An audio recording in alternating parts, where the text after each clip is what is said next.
Hello students, so let us continue with the exercise of NCERT solution chapter.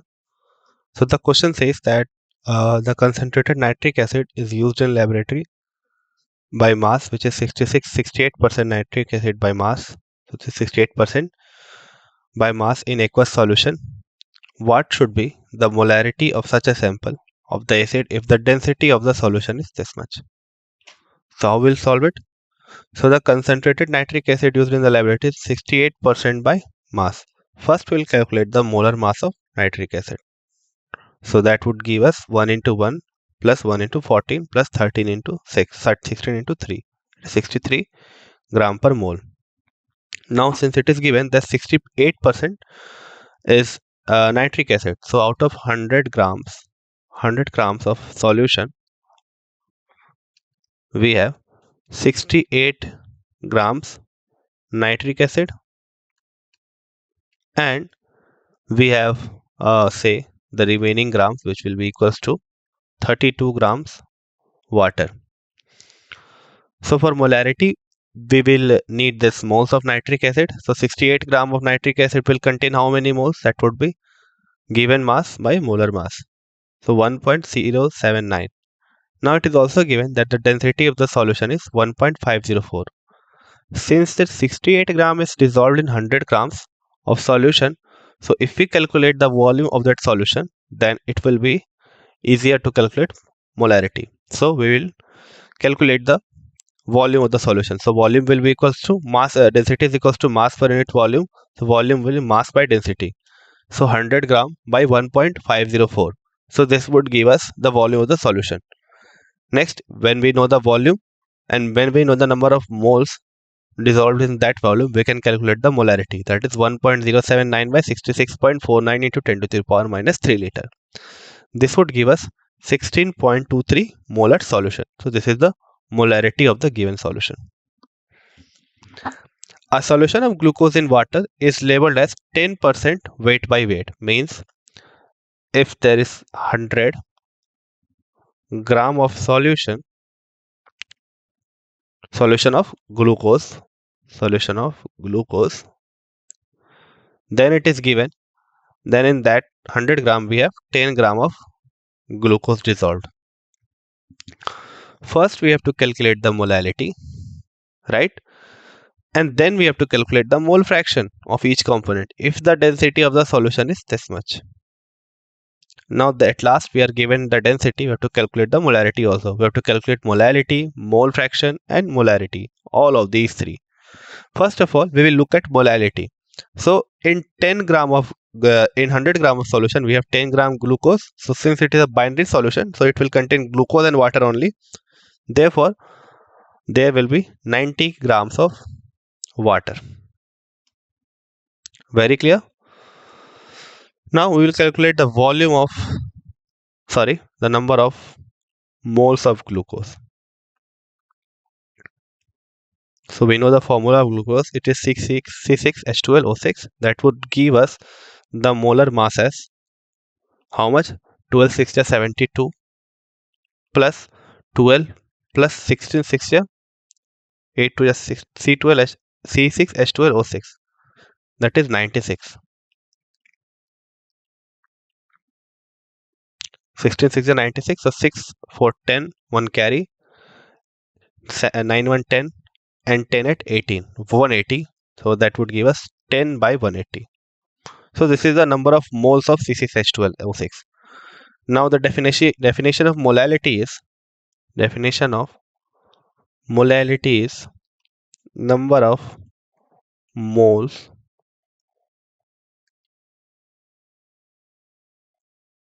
of solute divided by mass of solvent in kg, isn't it?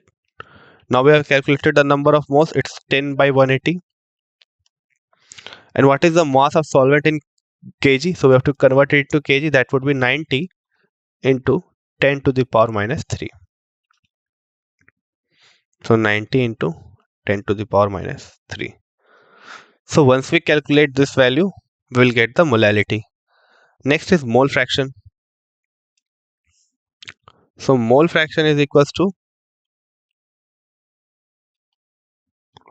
number of moles of glucose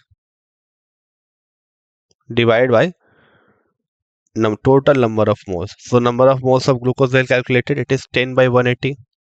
Now what is the total number of moles? Number of moles of glucose plus number of moles of water. So we have calculated the mass of water, it was 90 gram by molar mass of water, which is 18. So this would be the mole fraction. At last we have to calculate the molarity, and the density is given. The density is 1.2 gram per ml per ml. That would give us 1.2 into 10 to the power 3 gram per liter. We know that 10 gram of C6H12O6 is in 100 gram of solution, or we can write 10 gram of C6H12O6 is in 100 into 1.2 into 10 to the power 3. So mass per unit volume. So volume will be equal to mass by density. So mass by density into 10 to the power 3 liter of solution.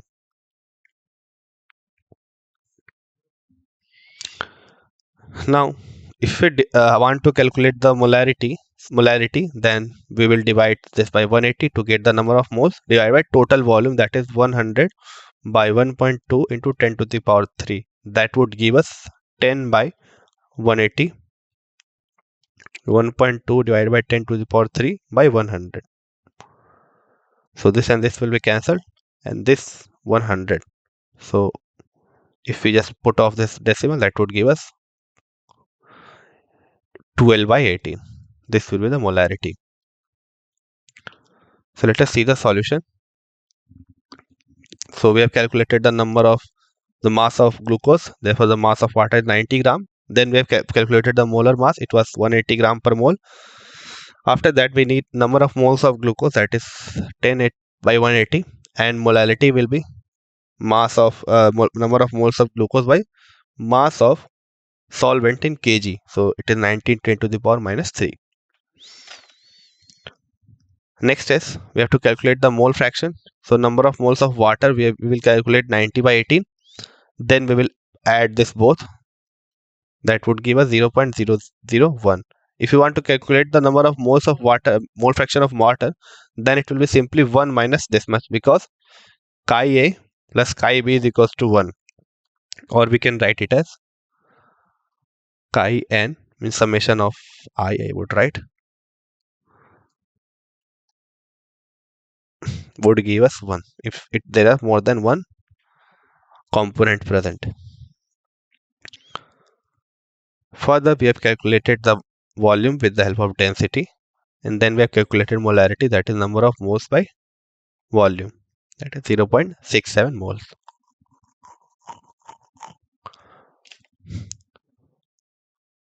The next question says that how many milliliter of 0.1 mHCl are required to completely react with 1 gram of Na2CO3 and NaHCO3 containing equimolar amounts of both.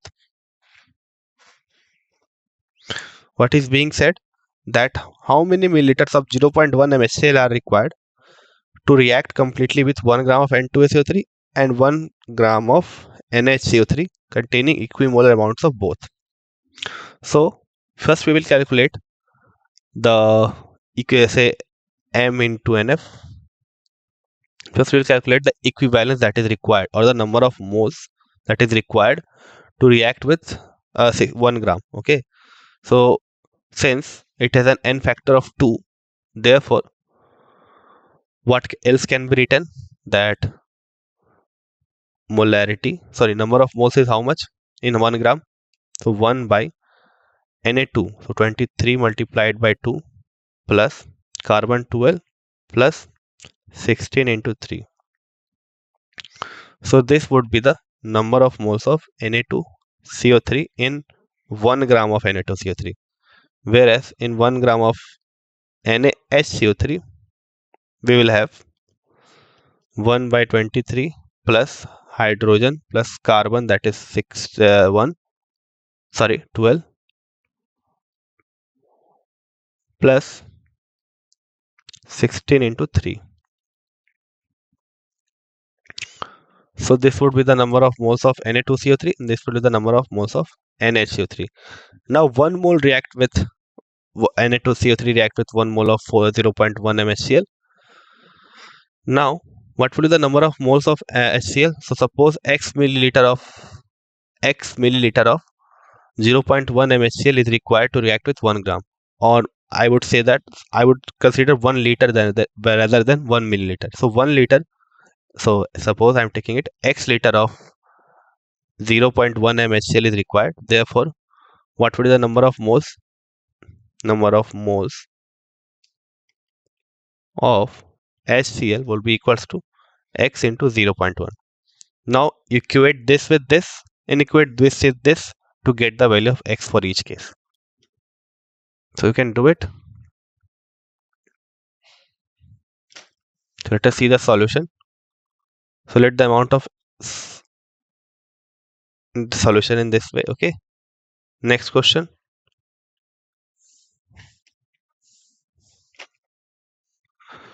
A solution is obtained by mixing 300 gram of 25% solution. A solution is obtained by mixing 300 gram of 25% solution and 400 gram of 40% solution by mass. Calculate the mass percentage of the resulting solution. So in 300 grams we have 25% of that would give us 75 grams. Okay, so 75 grams is present in this solution, and in this solution we have 40% of 400, that is 160 gram. So total we have a mass of 75 plus 160. Okay, and the total mass that would be added we will get upon adding is 300 plus 400, that is 700. So this multiplied by 100 would give us the mass percent of the resulting solution. So if we calculate it, it is 75 plus 160, 5, 6, 7, 6, 13 and 235 by 700 into 100. So this 100 and 100 gets cancelled out and we are left with this value, that is 235 by 7. So this would give us the mass percentage. They have done the same thing. They are just taking the percentage, 25% of 300 and 40% of 400, added both of this to get 235. Then they have acquired the complete mass, that is 700. Therefore 235 by 700 into 100. This gives us the percentage. Now if you want to calculate the percentage of mass percentage of solvent, that would be 100 minus 33.57. That would give us 66.43%. An antifreeze solution is prepared from 222.6 gram of ethylene glycol and 200 gram of water. Calculate the molality of the solution if the density of the solution is this much. Now what do we need? First of all, we need the number of moles of ethylene glycol. I am writing the molecular formula rather than the name. So it is C2H6O2. So number of C2H6O2 moles would be 2.6 by molar mass. So molar mass would be 12 into 2,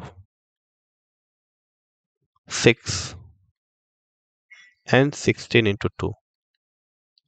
So that would give us finally 24 plus 6, 30, 30 plus 32, 62.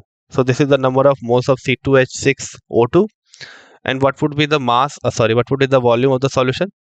So volume would be, so density is given, that would be density. So first let us convert this density into liter. So I'm multiplying it by 1000. So that would give us gram per liter. So density by, no, it would not be density. Density will be in the denominator, not in the numerator. So 1.072 So we have to calculate the volume, right? So that would be mass by density. That is 22.6 plus 200. This is the total mass. And the density is 1.072 into 10 to the power 3 gram per liter. Once you calculate it, you will get the volume. Here is the number of moles. Divide the number of moles by total volume. That would give you the molarity of the given solution. So you can look at the solution here. It is given that we have to calculate the molar mass first of all. Then we have to calculate the number of moles of ethylene glycol, and hence we'll calculate the molality. So it was asked to calculate the molality. So we can calculate the molality using this. And if you have to calculate the molarity, then you will multiply your mass of the solution, that is 2.6, divided by 1.072 gram per ml. That would give us this much ml of solution, or in liter it would be this much. Finally, divide the total number of moles by the volume of the solution. That would give us 9.11 molar solution. The next question says that a sample of drinking water was found to be severely contaminated with chloroform, supposed to be carcinogenic. So it will be carcinogenic, CIC. The level of contamination was 15 ppm by mass. Right. So what we have to calculate? We have to calculate the mass percentage here. Right. We have to calculate the mass percentage here. So 15 ppm by mass, it is 10 to the power 6. So this much, I would not write in this way. It would be 10 to the power minus 6. Okay. Yeah. 10 to the power minus 6. So this mass is present in 1 gram of water. This mass of chloroform is present in 1 gram of water. Therefore, if you have to calculate it in terms of percentage, then we need 100 here. Rather than 10 to the power minus 6, we need 100 here. So for that, what we will do? So we calculate the percentage multiplying it by 100. So very easy to solve. Just multiply it by 100. That would give us 1.5 into 10 to the power minus 3. After that, what is the next question that has been asked? We have to calculate the molality. So we know that the molar mass of chloroform is this much. That is 119.5 gram per mole. We know the mass of chloroform that is present. So given mass, that is 15 by molar mass. That would give us the number of moles. And what is the volume of the solution? That is density in the denominator, and on the numerator we have the mass. So that would give us 1.26 into 10 to the power minus 4. What role does molecular interaction play in a solution of alcohol and water? So if you dissolve alcohol in water, what will happen? There will be formation of hydrogen bonding between the molecules of alcohol and molecules of water. So there will be interaction, and that interaction will be totally based on intermolecular hydrogen bonding. But they are kind of weak. If we consider alcohol, it is not that much polar, and we know that polar and non-polar solution is not that much feasible. Else we know a very common statement that like dissolves in like, and our alcohol is not that much polar in nature, whereas our water is very polar in nature. Therefore, this solution will not have high concentration, or it will not be concentrated. Why do gas always tend to be less soluble in liquids as the temperature is raised? What is the reason behind it? So we know that upon increasing the temperature, the gas molecules will move faster because they will acquire enough kinetic energy and cannot be dissolved in water, or cannot be dissolved in liquid. So how can we explain this? See, if you know that how these gases are dissolved in water, so you can have the example of CO2 that is dissolved in your soft drinks. Okay, so there with high pressure and somewhat lower temperature, the gases are pressurized to get dissolved in your Coke bottle. But once you open the lid, all those CO2 is released because the high pressure has been released, which was being put on, and also the temperature is being cooled, raised up, right? Similarly, here also, why does it happen? Because now the gaseous molecule have enough kinetic energy and they will not be obstructed to remain inside the solution. So solubility of gas decreases with increase in temperature because the dissolution of liquid is an exothermic process. Therefore, when the temperature is increased, heat is supplied. See, it is written heat is supplied and the equilibrium shift backward, therefore increasing the solubility of gases. State Henry's law and mention some important applications. So what does Henry law says? That the partial pressure of the gas in vapor phase is proportional to the mole fraction of the gas in the solution. So this is the partial pressure of the gas and it will directly proportional to the mole fraction. This is the mole fraction of the gas where Kh is the Henry constant and is inversely proportional to solubility. So the common examples are, so we know that if you want to dissolve CO2 in soft drinks and say soda water, you have to apply high pressure so that the mole fraction of that CO2 in the solution can increase. Next is the scuba divers. Okay, so the increased sea pressure causes the nitrogen present in the air to dissolve in his blood in great amount. As a result, when he comes back to the surface, the solubility of nitrogen again decreases and the dissolved gas is released, leading to the formation of nitrogen bubbles in the blood. This results in blockage of capillaries and led to a medical condition known as bends or decompression sickness. Hence, the oxygen tanks used by the scuba diver are filled with air and diluted with helium to avoid bends. Okay. Next, the concentration of oxygen is low in the blood and tissues of people living at high altitude. This is because at high altitude, partial pressure of oxygen is less than that of the ground level. Low blood oxygen causes climbers to become weak and disable them from thinking clearly. These are symptoms of anoxia. So what it is written in these two cases, the first case says that whenever we go deep into water, so as we go deep into the atmosphere or say we can go deep into the earth, the pressure decreases. The pressure increases. Now as a result of this, the nitrogen that is present in the say in the water or in the surrounding, the content of the nitrogen increases in your blood due to that extra pressure, because we know that pressure is directly proportional to the mole fraction. Now as the scuba divers comes on the surface of water, the pressure is released and the dissolved oxygen nitrogen is released. Now due to this, what happens, that there is a formation of air bubble. So how can you explain it, why it is the reason of formation of air bubble?